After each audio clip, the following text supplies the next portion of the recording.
And I think all colored people listening to this, you'd probably attest to this as well, that colored people always tell you that if you were to ask, let's say, mind your business, that's grown folk business. So in other words, they'd say, that's groot means it's a hutte. So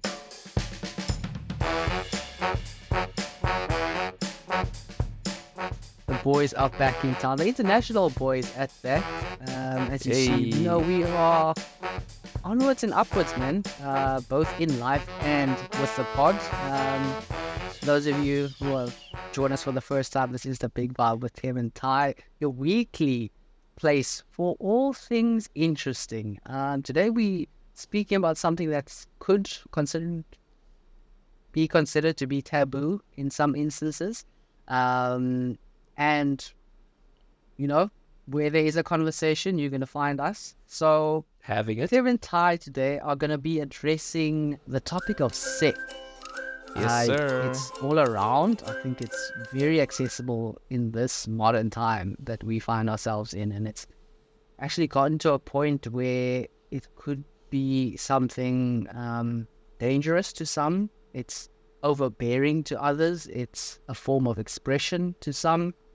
There's a lot to talk about here. And There's a lot. Ty, I want to kick the conversation off by just starting about attitude towards sex. So in the world that we live in, there's likely a narrative that it's become a lot less conservative, with it being so readily available on multiple platforms. You take social media, for example, as well as the multitude of websites that are out there.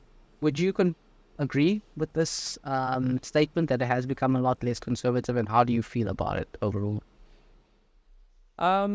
So I'm not so sure if I guess you could say, yeah, the world has probably become a lot less conservative, but I also just think that there's a lot more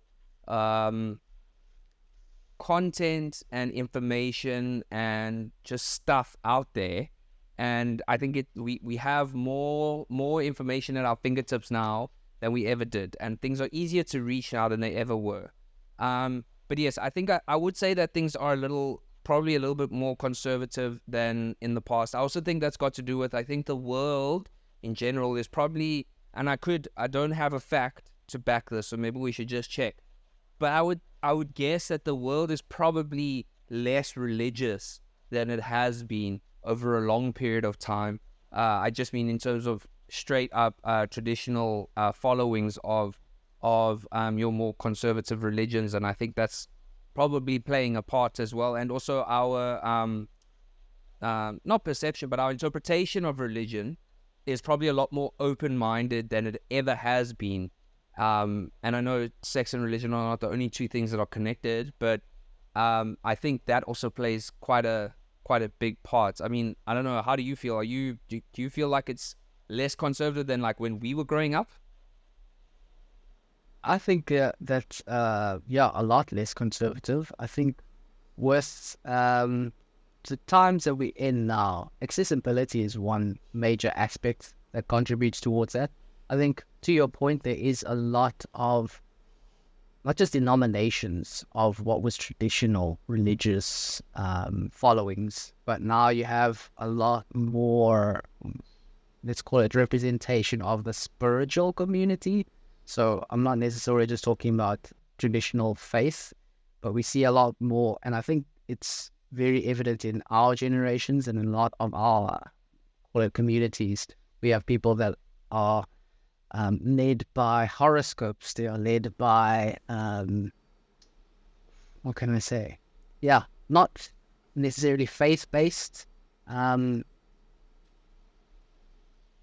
mean, I suppose it still is Following, kind of but faith based, but it's I guess it's got less of a doctorate, I suppose. Not a doctorate, there we but go. less of a I don't want to say a book, but less of like a let's say like less of a church based following, or like a led by necessarily like a priest in a book. It's a lot less conventional, like, so to speak. It's not the same kind of because the faith is just in a different, maybe like it's like a more spiritual faith in sense of like maybe like faith in like the universe, or faith in like energies or something like that. But Yeah. it's less following the teachings or ideals that are found in like a manuscript, if that makes sense. Agreed. Yeah, I think you've posed that quite well. And that's actually a curious point. So in your upbringing, and I guess as a Caucasian individual, A how white would guy. you a white guy, how would you describe the upbringing and how sex relates, or sex's relationship with your upbringing? So I don't know if it necessarily got to do with race, right? Because you always hear like, or Yep. you see like these crazy like white parents that do, you hear things like only a white mom or dad is gonna smoke weed with their child. Do you know what I'm saying? Like you see some things, and I didn't have that kind of stuff growing up, right? But I'll say that my parents were like ultra conservative in terms of their conversations with me. Um, in fact, I've mentioned before that I don't have many memories growing up, but my high school career I remember quite a lot, and I can pretty confidently say that neither my mom nor my dad took the time out to actually sit and have like, maybe not the birds and the bees conversation, but they didn't really have any of these kinds of conversations with me. My dad and my mom were both quite religious. I wasn't really brought up quite religiously, but it was very much like the lessons that I learned would have happened at church, kind of thing, and that's its own kind of lessons. But in terms of like my upbringing and actually just kind of talking about it, and maybe even just feeling safe talking about it, I didn't really have that personally, and we'll talk about it at school in a moment. But yeah, I think for me, I had like a very, very, very ultra conservative, like, we don't talk about that kind of thing. But I'll also say, like, I wasn't like asking. It's not like I was seeking this from them and they weren't giving it to me. I wasn't really asking either. So, like, I'm not, mom and dad, if you are listening, I'm not trying to blame them, because it's not like I was asking questions and they were just neglecting me. It didn't really happen. How about you? Like, and when you answer, is yours like is it typical of like what a colored household would be, or from your Right? understanding at least? Well, and I think all colored people listening to this, you'd probably attest to this as well, that colored people always tell you that if you were to ask, let's say, mind your business, that's grown folk business. So in other words, it's a that's what means it's a puto. So when you're older, you'll know about it. For now, focus on being a kid. Go out, play, etc. Follow DBZ, enjoy your life Uh, and all that relates to what you're busy with at the moment. So grown folks' business was, when you're old enough, you'll hear about it and you'll come to understand it. Also, generally, a lot of colored households are very closely aligned with religion. okay. So we are big Christians. This is top down. So your grandparents, your parents, all your cousins, Sundays for church. You already get a lot of encouragement to spend time with the Bible, to go into Sunday school, as well as youth. So when you're a little older, you then go to youth clubs and youth groups. And I did find that, as you'd expect, there isn't a lot of conversation around sex. I Yeah. think in the youth groups, we got some discussions around it, also for a perspective. So I think with the churches that I attended, you'd obviously not promote sex at a young age. However, for those who have had sex, it's not to say that you're disbanded from ever attending this fellowship. You're not allowed in this community again. It's almost an acknowledgement of what you've done, the repercussions of it, from a faith point of view, but also from a personal point of view. If you're a 16-year-old person that's expecting to have a child, there are consequences to that. Yes. In your Okay. physical and your immediate world, do you have acknowledgement for the resources that you need at hand to raise this child? Who you're going to Yeah. rely on to help you out when you're raising this child? So it's the understanding there. I think in school, like you had mentioned, there was very few and far Yeah, between yeah. having Just conversations about this. I can't. Yeah. before we go into school, I just want to ask you quickly. I know some of the like, especially more. I don't want to say staunch, but I guess staunch Catholic believers don't believe in contraception. I know there's actually quite a lot of religions that don't believe that sex is more about reproduction than like about pleasure. But what was like Yeah. from your religious experience? Did you have anything in that regard that was like, I mean, I'm not just talking about saving it for marriage, right? Because I know that's like quite a staple, fundamental belief. But I just mean like in terms of Yeah. like contraception in general, was it taught like, don't use? Whereas, so abstinence is better than cure. I guess that would be the resting statement to begin with. And there is pleasure in sex. However, it then comes back to grown folk business. When you're found someone that you going to spend essentially eternity with, or the rest of your life with, you found a partner, someone that you are head over heels for, someone that you are going to invest all your time, your energy, your efforts in building a relationship with. Yes, this is the person that you should have sex with. And there's no Okay. need for contraception then in that case, because either you'd likely procreate, so you're likely going to be wanting to have a child. But yeah, I guess more often than not, that was the conversation. So Okay. is that there's no need for the contraception, but I mean, in being wise and safe, having contraception and having that be the conversation with you and your soul partner, or the partner that you are likely to, I guess, progress in life with. So it was never a conversation that you should only be protected or have contraception for every sexual exploit that you're doing. But It all centered around having one it wasn't person. discouraged from like using a like let's say now, okay, older now, you got married and stuff. It's not like you don't feel like you are breaking any religious code if you do decide to use contraception. Do you feel Correct. like that at Correct. all? You No, don't. I Okay. think, yeah. So Okay. again, it all just revolves around your practice with your partner, Yeah. partner Yeah. being singular and not plural. Yes. Of And course.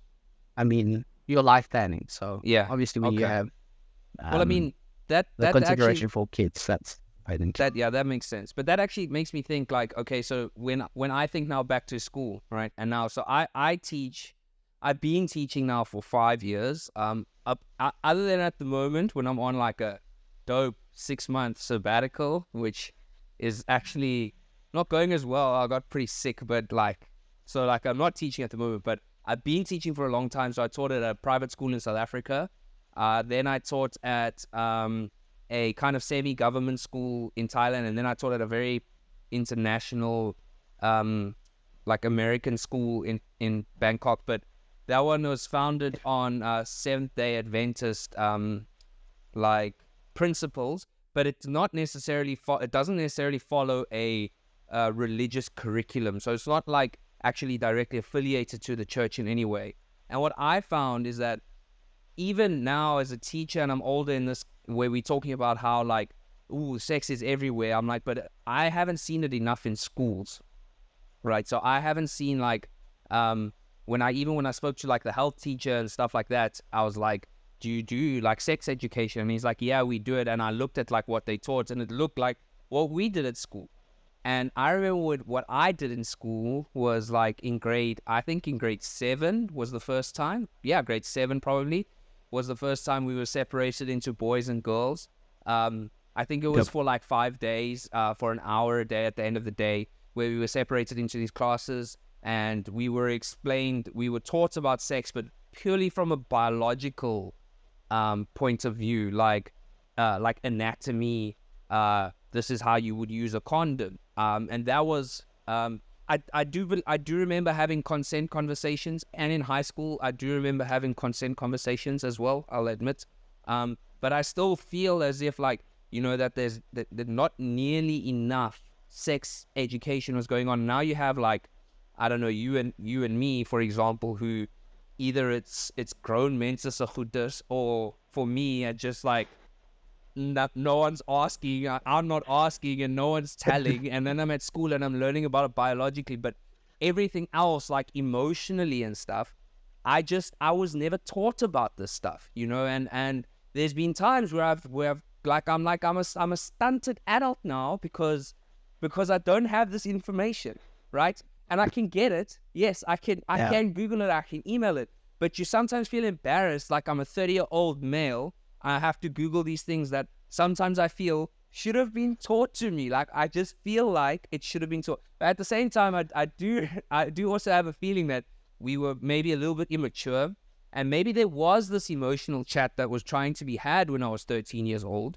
But I was a 13-year-old giggling at the condom being put on the cucumber in front of the class, or you know what I'm saying, or I don't know. But what do you remember sex education being? Very similar to that. I do remember, I think it was probably grade 7, the conversation about sex being from an anatomic point of view. So speaking about the various sexual organs, how to put on a condom on a cucumber. We also had that demonstration. I think for girls, from what I heard, so I count from what happened in high school. I don't think it was like matric. I think this was still earlier, like almost like grade 9, younger. Maybe grade 10-ish. Yeah. And then I know we were also separate, and I heard that the girls they watched the film and they came back a bit scarred because they spoke about all the STDs and things like that. So they were talking about what you can get, like for chlamydias, etc., etc. So they were quite scarred, and I think a lot of sex education is, I guess, to back the statement, prevention is better than cure. So in trying to really, push people away from early sexual engagement, I guess, well, the follow-up question to what you've spoken about is, at what age do you think would, I guess, now that you have the retrospect as a 30-year-old man, as well as being a facilitator, at what age are kids best primed to have a conversation like this? Because the shocking statement and, I guess, fact that I'd come across with sex education and how early kids are really having sex is that kids are already, on average, having sex at the age of around 12, 13, 12. 13. And when I think back to my schooling career, I'm like, that was the furthest thought from my mind at that stage. Like, how is this? How are you doing? Having relations, and it's something that I think you only understand once you're an active participant. So I understand why there is such a big conversation around sex, and why there's a lot of, I guess, pressure, or there's a lot of weight put on it, because it's not just a physical experience. I think from my personal experience, it's almost like a spiritual experience as well. It's emotional, it's physical. There's so many layers to it that you couldn't possibly learn to comprehend or even understand at such a young age. And I know there's like, would agree with that. Yeah, I do agree, and there's definitely a stigma surrounding sex education, and a lot of people actually say things like, you know, why are you teaching a 12-year-old? You know, why are you doing sex education with a 12-year-old if they're not supposed to be having sex? And then it's kind of like, well, but they are. Like, whether they're supposed to or they're not supposed to, they are doing it. So it's very difficult to then be like, but if you teach them, you make it worse. I'm kind of like, well, rather give them the knowledge and the information. If they're going to do it, you rather want them to have at least as much information and stuff as they can. Not now, I'm not saying to enable it and to start building bunk beds in schools and stuff for this to happen. But at the same time, if you know it's happening, I'm not don't allow it at the school necessarily or anything, but equip them with the knowledge that they need to ensure that at least if they're going to be doing it, they're going to be doing it safely, right? And I think that's been, for the longest time, there was like, I've never really believed that like prevention is like the best lesson to teach. But that's just my view, and I'm not saying that any other view is incorrect, or that teaching prevention is the wrong thing. I'm not, just for me, I know like I wouldn't, I'm not aiming when I have kids one day, I don't think I'll teach them prevention when they start reaching like the age of like 15, 16, when they really, or I believe you actually really start getting curious about it. Maybe even you start having questions like when you start hitting puberty, obviously, because your body's changing. But like 15, 16, I remember, is like when I really started like having questions and like, going to my mates and talking to them about it. So like, I think like at that stage, it's like, for me, that would kind of be the age where I think before that I would give like, again, some biological and some emotional information about it. And then I think like in high school, but the thing is, it can't really be, it needs to be redone. Like, I actually really like the show Sex Education.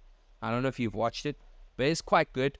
I think it's a really cool, as much as we're talking about how like there's, this globalization of information and how, that's kind of conquered everything and shared all this information about it.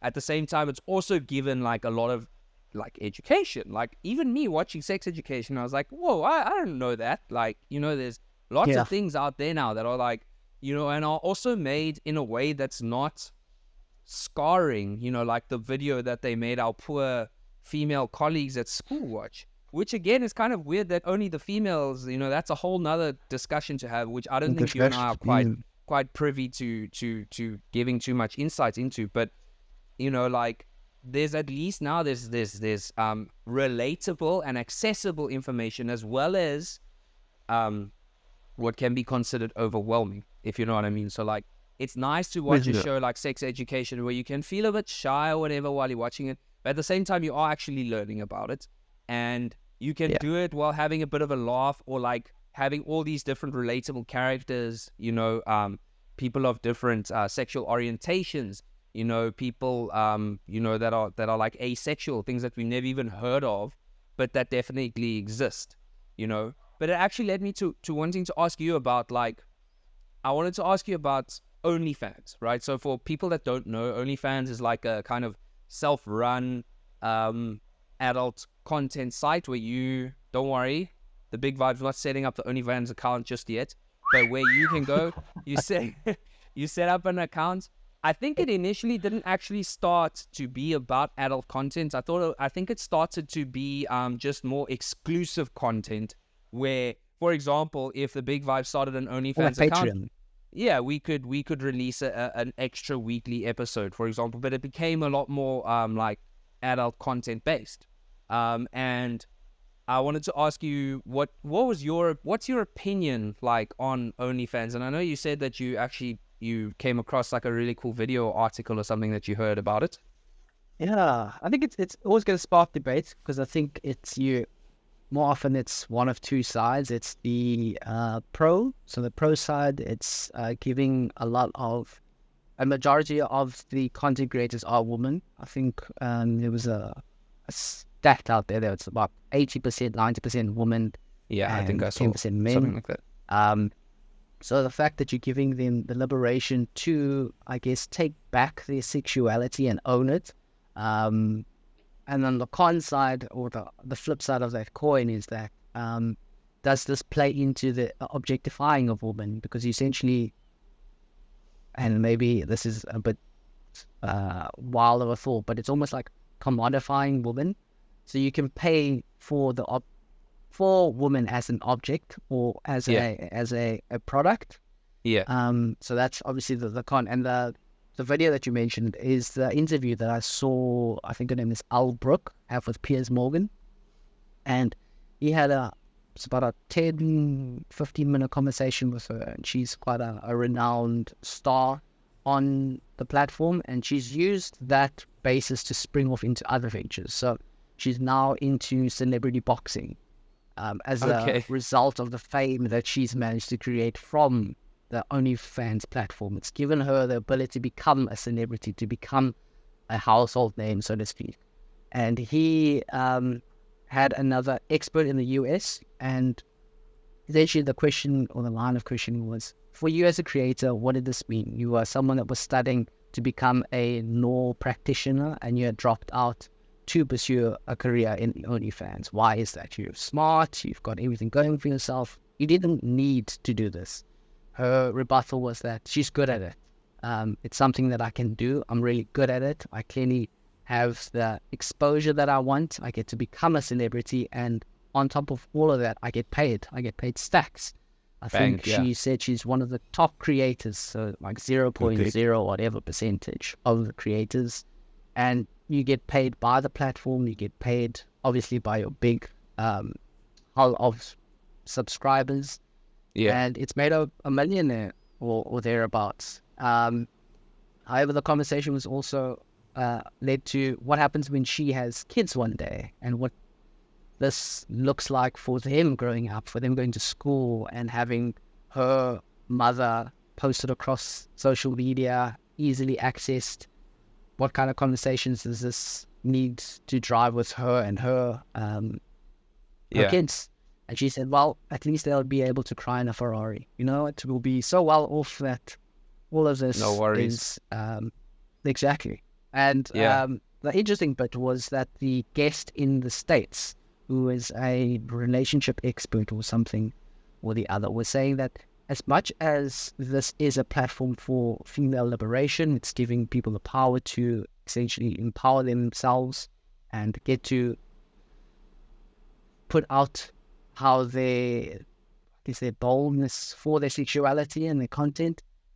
It also creates a false narrative for the younger generation. So there's lots of 16-year-olds who apply to the platform thinking that it's quick money, that everyone is in it. Everyone is able to make millions from the get-go. That you'd suddenly put out a few clips, some content. Next thing you know, in a month's time, you're earning 12 grand. But you said on average, in the first 3 months of startup, you're likely to get paid, I think it's $60 a month from your content. So she said the equivalent, you could go work at McDonald's and earn much more than these people that assume you just make big bucks a month. So I find it very, very curious. And yourself, the advent of OnlyFans. So I also think, there is something like respectful about like controlling the content, because we know like the I don't necessarily think that OnlyFans is necessarily pornography, so to speak. I think it can be in some cases. I don't think it is exclusively pornography. But if you want to talk about it in terms of adult content, which, groot mense se dinge, it is that. It's, so, but it does give, like, instead of like the pornography industry has always been like littered with like trafficking and rape and all these like really, really like truly atrocious crimes have always gone almost hand in hand with pornography. And, so there's something really cool about like, okay, you do get to actually control your own content. You control your own kind of schedule. I know you can, like, in some cases, I've heard like you can like request things. So you can say, I'll pay $50 for something. Like, let's say you have a fetish, like, I don't know, wear a pink hat or something. And you can do that, but you don't have to accept that. So you're pretty much in control of the things that you feel comfortable doing. And I do think that there's something cool about that. At the same time, I do sometimes think like, and I also watched a video about this the other day where this guy, he was ranting though, and I think he didn't get the message across very, very well. But what I gathered from what he was trying to say was basically like, okay, but we're also kind of normalizing it a lot more because it's becoming a lot more accessible for just an average person, like an average young girl, to just go and create this kind of content where it should never have crossed her mind to want to create that content, but now she just can. I don't know if you've watched Euphoria, but I just recently watched it. It's very hectic. It's a very cool show, but very hectic. And there's a character in that show that starts like a webcam kind of thing, and also like it kind of starts from like a self-confidence kind of thing, like a low self-confidence thing, and she uses this to like kind of build her self-confidence up. So again, I kind of want to be wary about like just being like two like 30-year-old men like just sitting here and being like, oh yeah, women shouldn't do X, Y, and Z, but what I can say is like, also the thing is like, what are we also teaching like young boys and young men, that like it's so easy to kind of like just access something that I think like sexualization and like and I know sexualization is both men and women, but unfortunately when you talk about it, it is more when it comes to like a woman's sexual prowess is like more of like a mystique and a beauty thing that they are in control of, and that they kind of have as like this wonderful, almost magical power kind of thing. And that kind of like that essence, for me, I at least believe that like a little bit of magic is kind of like lost when it's like, you slap a number on it, and it's just like, I think it becomes a lot of pressure for these young girls that start getting into this. Now, I'm not saying that there's no space for this kind of thing, and I'm not saying I agree with this guy saying that OnlyFans is a bad thing, because I don't necessarily think it is necessarily a bad thing. I just thought it was very interesting to hear that perspective about how like it's been normalized and kind of almost integrated into like anyone can become like essentially like a softcore porn star. And like I just think to myself, like, I'm a high school teacher, and like I'd like, it's just like it would blow my mind if I had to think about any of like how easy it would be for any one of my students to just start an OnlyFans account, and you hear like horror stories about like stepdads who have signed up to like their stepdaughter's OnlyFans accounts. Yeah, all these like trash news stories. And that's the only thing that really worries me is like, okay, we providing these essentially good tools, but we're not providing like the training that's supposed to go with this kind of stuff. Like, I think you should be trained and you should be showed like how to do these things properly and safely, and like how to manage it properly. And that actually leads me to like the final point that I wanted to talk to you about in general. Do you have an overall or an overarching opinion about sex workers? I know, like, it's not something that I can begin to understand, because I don't have enough knowledge. I don't know too many people that have enough, I guess, experience, or even just general conversation around it. I haven't been in those circles. I think I know it's very it's something that's always a pressing issue. I know that South Africa has had many action towards trying to essentially what can I say, legalize it. So I guess Like in following protect. a similar, yes, following a similar way that it's done in the Netherlands. So everyone, I think, has heard of the red light district at some point in their Yeah. lives. And we know that there are women sex workers there who either perform shows or perform deeds or acts or services. Let's sum it up as services Yes. for, I guess, specific clientele.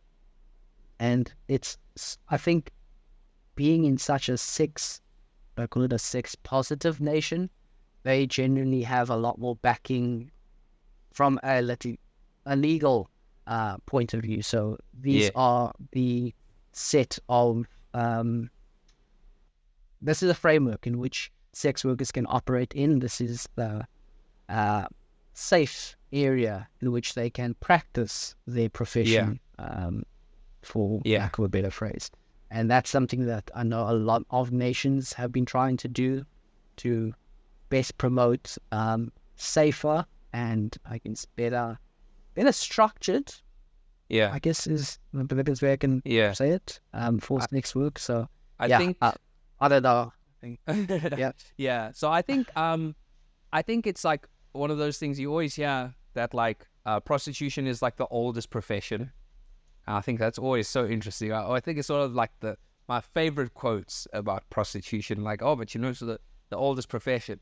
I'm like, yeah, people have been wanting this thing for like as long as we've been like eating. It's natural, right? It is natural. Um, and I think like, yeah, like the need to legalize it, I think is becoming more and more prominent because like, you know, like these women and men, the men and women that do this need to be protected by the law because often they're not, because, you know, like it's like, what are you going to do? You're going to go to the cops, you know, like, you know, if like, let's say someone doesn't pay or something like that. But I think, you know, I actually think like sometimes we misunderstand, and I think this is also sometimes to do with the media, and just general portrayal of stuff. Sometimes I think like the magic or the spirituality of sex is often taken away in our minds more than it is in the moment. So like you get like this sometimes there's this portrayal in the media of like this hardcore thing that happens, and I'm like, you know, it's like I don't feel that way about it. Like sometimes it's just hectic, you know, and I think sometimes when it comes to sex workers, you get that side as well. And I think that's like many studies have been done about pornography, for example, about how that has mystified and actually destroyed a lot of like people's perception on what it's supposed to be. And it's actually created a lot of violence and that kind of stuff, because that's what's portrayed as like the sense of dominance and whatever in the like pornographic world, when it's actually not in its truest form. I don't believe it's supposed to be like that, right? And I actually found an example of this like on BuzzFeed, where they went and they found some of the most unexpected stories of like something that a sex worker has been asked to do by a client. And this didn't actually involve having sex. I think these stories just kind of, I'll say what I think at the end. This is our wholesome moment, people, just so you know. So I'm just going to read 3. I'm not going to read all of them. So the first one, my boyfriend used to be a sex worker, and once he had a woman who said she'd pay him to just lay his head across her lap and let her play with his hair for a few hours. He did so, and after he asked why, she said that her husband recently died in the hospital, and they used to do that together. She didn't ask for anything more, and my boyfriend decided to let her keep the money. It's one of the few things he remembers fondly. I think him remembering him fondly shows you like that it's not always like that, but that it's just like that connection, you know. The second one, I used to be a sex cam worker, and I had a regular client who always paid for private time with me. I didn't do anything sexual for him. He wanted me to dress up as a happy housewife and tell him that I was cooking, or tell him what I was cooking for dinner. He'd ask how the imaginary dogs and cats were doing, what their names were, and told me we lived in Italy. He'd pretty much play fantasy house with me. I would get really into it, and he would always visit me every day. And then the third one, I just found the third one quite funny. The person actually said, I can't find their original Reddit post, but someone hired a couple of sex workers to play Monopoly with him. And I think, you know, sometimes, and this is what I think sometimes at school that they missed as well, is that sometimes it's just, it's connection and closeness and, you know, like that kind of intimacy that I think even like sex workers, you know, provide for people, you know, at the end of the day. Like, it's not always like this hardcore hectic thing. And I actually do, sometimes I think I'm a bit of a humanitarian in this way.